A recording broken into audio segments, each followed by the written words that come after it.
नमस्कार। एक बार फिर से आप सभी का बहुत बहुत स्वागत है परीक्षा वर्ल्ड के इस यूट्यूब चैनल में। दोस्तों, ईपीएफओ एसएससी 2023 की परीक्षा के लिए कंप्यूटर के बेहतरीन प्रश्नों की जो सीरीज हम चला रहे हैं उसमें आज हम कवर करने वाले हैं इसका सेट नंबर 3। अभी तक हमने कंप्यूटर के 2 इम्पॉर्टेंट वीडियोज़ को अपलोड कर दिया है तथा आज हम इस सीरीज का तीसरा वीडियो यहाँ पे डिस्कस करने जा रहे हैं। यह वीडियो आपकी आगामी ईपीएफओ एसएससी 2023 की परीक्षा के लिए बहुत ही ज़्यादा महत्वपूर्ण है, तो इस वीडियो को आपको डेली बेसिस पर फॉलो करते रहना है। इसकी सेपरेट प्लेलिस्ट भी बना दी गई है। तो सबसे पहले ये सिलेबस को देख लेते हैं। तो यहाँ पे आपके सामने ईपीएफओ एसएससी का सिलेबस है 2023 का, जिनमें से आपका जो कंप्यूटर का प्रश्न है, टोटल 10 कंप्यूटर के प्रश्न पूछे जाएंगे और इनका वेटेज रहेगा आपका 40 नंबर का। तो इस 40 नंबर की जो कंप्लीट तैयारी है इस सीरीज के माध्यम से करवाई जा रही है। इसके अलावा जीके और जनरल अवेयरनेस की सीरीज भी हमने स्टार्ट कर दी है। इसमें हमने अभी तक 3 वीडियोस को अपलोड कर दिया है। तो जीके की और जीए की क्लास को भी आप देखते रहिएगा। इसके अलावा कंप्यूटर लिटरेसी की क्लास को भी आप देखते रहिएगा। तो प्रश्न पहला आपकी स्क्रीन पर है। माइक्रोसॉफ्ट कंपनी का हेडक्वार्टर यानी कि कार्यालय आपसे पूछा गया है कहाँ पर है। तो आप याद देखिएगा, माइक्रोसॉफ्ट कंपनी का आपको हेडक्वार्टर कहाँ पर मिलेगा? रेडमंड में। रेडमंड आपको मिलेगा वाशिंगटन में, और वाशिंगटन आपको मिलेगा यूनाइटेड स्टेट ऑफ अमेरिका में। तो इसके बारे में आप याद देखिएगा, माइक्रोसॉफ्ट कंपनी की स्थापना कब की गई थी? तो 4 अप्रैल 1975 को की गई थी बिल गेट्स और पॉल एलन के द्वारा। तो इसके बारे में आप याद देखिएगा, इसका हेडक्वार्टर आपको मिलेगा रेडमंड वाशिंगटन में। और इसके अलावा सीईओ इसके वर्तमान में कौन है? तो सत्या नडेला जो है माइक्रोसॉफ्ट के सीईओ हैं। तो ये फैक्ट आप याद रखिएगा। अगला प्रश्न आपके स्क्रीन पर है। कंप्यूटर की अस्थायी स्मृति यानी कि अस्थायी मेमोरी को हम क्या कहते हैं? रैम कहते हैं, रोम कहते हैं, सीपीयू या सीडी रोम?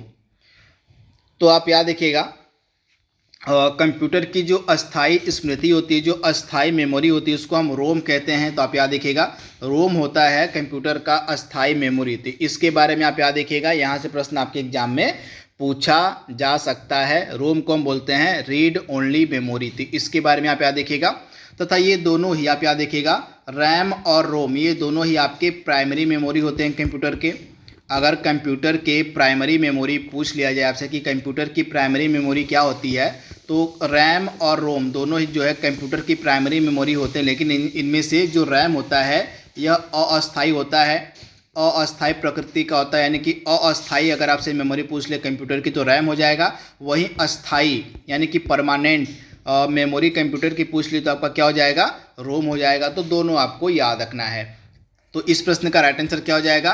रोम हो जाएगा। राइट आंसर आपका, यह कंप्यूटर का परमानेंट मेमोरी होता है। अगला प्रश्न आपके स्क्रीन पर है। डिजिटल कंप्यूटर का कार्य पद्धति किस सिद्धांत पर आधारित होता है? डिजिटल कंप्यूटर का जो कार्य पद्धति होता है किस सिद्धांत पर आधारित होता है?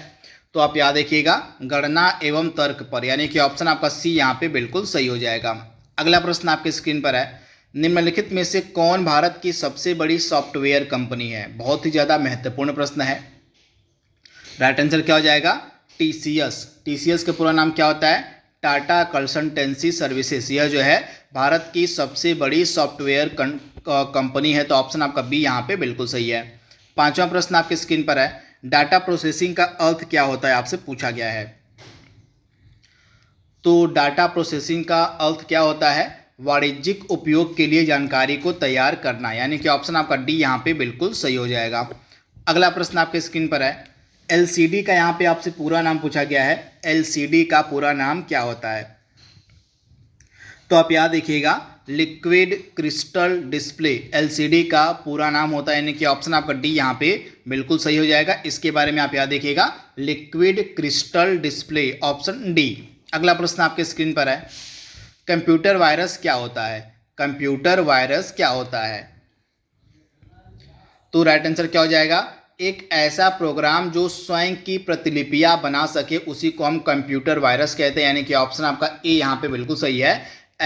एक ऐसा प्रोग्राम जो स्वयं की खुद की प्रतिलिपियां बना सके उसको हम कंप्यूटर वायरस कहते हैं। तो आप इसे याद देखिएगा, ऑप्शन आपका ए यहाँ पे बिल्कुल सही हो जाएगा। अगला प्रश्न आपके स्क्रीन पर है। 10 लाख बाइट्स कितने के बराबर होती है? लगभग 10 लाख बाइट जो है कितने के बराबर होती है आपसे पूछा जा रहा है। बहुत ही ज़्यादा महत्वपूर्ण प्रश्न है। तो राइट आंसर क्या हो जाएगा आपका? 1 मेगाबाइट्स की, यानी कि 10 लाख बाइट्स जो होती है यह लगभग कितने के बराबर होती है, तो 1 मेगाबाइट, यानी कि ऑप्शन आपका सी यहाँ पे बिल्कुल सही हो जाएगा। अगला प्रश्न आपकी स्क्रीन पर है, पहली कंप्यूटर भाषा कौन सी विकसित की गई थी? पहली कंप्यूटर भाषा कौन सी विकसित की गई थी? तो राइट आंसर क्या हो जाएगा? फोर्ट्रॉन, यानी कि ऑप्शन आपका सी यहाँ पे बिल्कुल सही है। पहली कंप्यूटर भाषा अगर आपसे पूछ ले कि कौन सी विकसित की गई थी तो उसका नाम था फोर्ट्रॉन, यानी कि ऑप्शन आपका यहाँ पे जो सी है बिल्कुल सही हो जाएगा। 10वां प्रश्न आपके स्क्रीन पर है, कंप्यूटर में प्रयुक्त आईसी चिप किसकी बनी होती है? आईसी चिप को हम इंटीग्रेटेड चिप भी कहते हैं, तो यह जो है किसकी बनी होती है? इंपॉर्टेंट प्रश्न है। तो राइट आंसर क्या हो जाएगा? सिलिकॉन की। ऑप्शन आपका यहाँ पे बी जो है बिल्कुल सही हो जाएगा। बहुत बार एग्जाम में यह प्रश्न पूछा गया है, तो सिलिकॉन की बनी होती है आपकी आईसी चिप। 11वां प्रश्न आपके स्क्रीन पर है, लेजर प्रिंटर में निम्नलिखित में से कौन सा एक लेजर प्रकार प्रयुक्त होता है? यहाँ पे लेजर प्रिंटर की बात हो रही है। लेजर प्रिंटर में कौन सा एक लेजर का प्रकार प्रयुक्त होता है? तो आप याद देखिएगा, इसमें जो है अर्धचालक लेजर का जो प्रकार है वह प्रयोग किया जाता है लेजर प्रिंटर में, यानी कि ऑप्शन आपका यहाँ पे जो सी है बिल्कुल सही हो जाएगा, ऑप्शन सी। तो इसके बारे में आप याद रखिएगा। इसके अलावा जो आपका लेजर प्रिंटर होता है इसमें टोनर का प्रयोग होता है, यानी कि सूखा पाउडर को हम टोनर कहते हैं। सूखा पाउडर को हम क्या कहते हैं? तो इसको हम टोनर के नाम से भी जानते हैं। तो टोनर का जो प्रयोग है आपका लेजर प्रिंटर में किया जाता है। तो ये फैक्ट आप याद रखिएगा, इंपॉर्टेंट है। इसके अलावा आइए प्रिंटर के बारे में बात कर लेते हैं कि प्रिंटर कितने प्रकार के होते हैं। तो आप याद रखिएगा, प्रिंटर के 2 प्रकार होते हैं, और एक होता है आपका इम्पैक्ट प्रिंटर और एक आपका होता है नॉन इम्पैक्ट प्रिंटर। तो इम्पैक्ट प्रिंटर में कौन कौन आते हैं?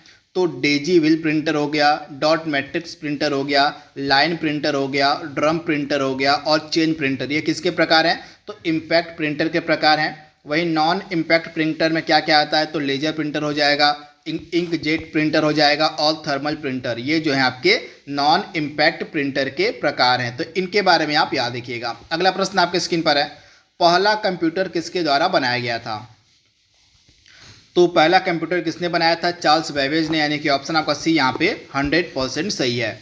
अगला प्रश्न आपके स्क्रीन पर है, कंप्यूटर एप्लीकेशन को बनाने के लिए प्रयुक्त DBMS किसको कहते हैं? सिंपल सा प्रश्न है, यहाँ पे DBMS का फुल फॉर्म पूछा गया है। तो DBMS का फुल फॉर्म क्या हो जाएगा?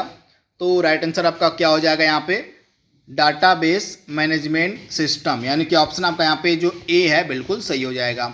अगला प्रश्न आपके स्क्रीन पर है, निम्न में से कौन कंप्यूटर आंकड़ों की त्रुटियों को प्रदर्शित करता है?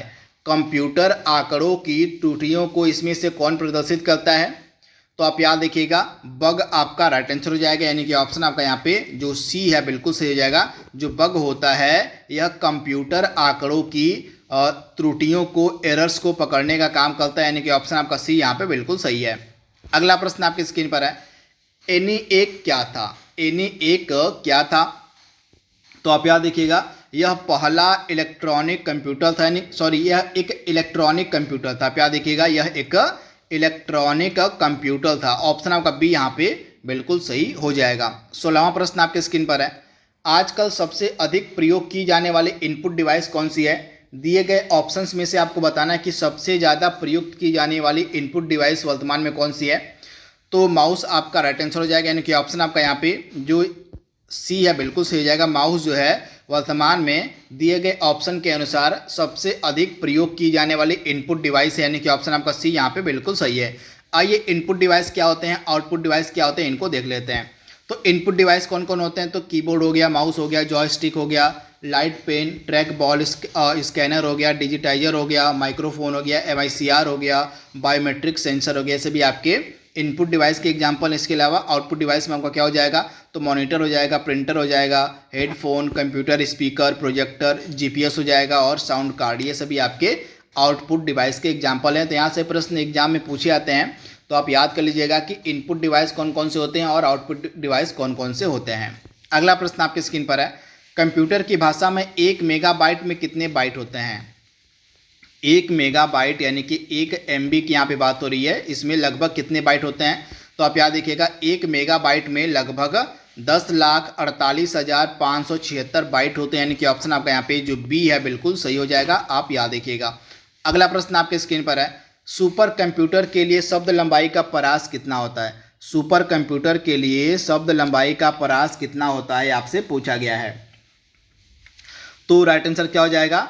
64 बीट, यानी कि ऑप्शन आपका सी यहाँ पे बिल्कुल सही हो जाएगा। 64 बीट जो है सुपर कंप्यूटर के लिए शब्द लंबाई का परास होता है। तो ऑप्शन आपका सी यहाँ पे बिल्कुल सही है। यहाँ पे आप डिटेल भी देख सकते हैं। और पर्सनल कंप्यूटर की अगर हम बात करें तो पर्सनल कंप्यूटर के लिए शब्द लंबाई का परास होता है 4 बीट, या इसको आप कह सकते हैं 4 बाइट। और सुपर कंप्यूटर के लिए शब्द लंबाई का परास कितना आता है? 64 बीट होता है, या 8 बाइट इसको आप कह सकते हैं। तो इंपॉर्टेंट है, डायरेक्टली आपसे एग्जाम में यह प्रश्न यहाँ से प्रश्न पूछा जा सकता है।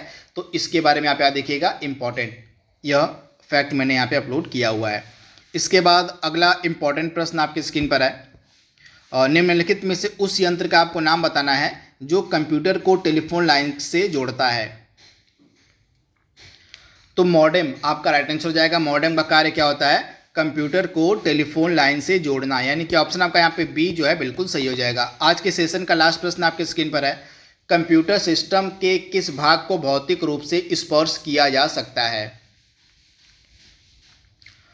तो आप याद देखिएगा, कंप्यूटर सिस्टम के किस भाग को भौतिक रूप से स्पर्श किया जा सकता है? तो हार्डवेयर को जो है हम स्पर्श कर सकते हैं, बाकी डेटा को स्पर्श नहीं कर सकते हैं, ऑपरेटिंग सिस्टम को स्पर्श नहीं कर सकते हैं, सॉफ्टवेयर को स्पर्श नहीं कर सकते, लेकिन हार्डवेयर को हम स्पर्श यानी कि छू सकते हैं। तो इसके बारे में आप याद देखिएगा। तो इस प्रकार से आज का कंप्यूटर का सेशन नंबर 3 जो था उसको हमने कंप्लीट कर लिया है। अगेन हमने 20 प्रश्नों को यहाँ पे कवर कर लिया है। आई होप यह सीरीज आप इंजॉय कर रहे होंगे। तो आज के लिए बस इतना ही। Thank you, thanks for watching, thank you.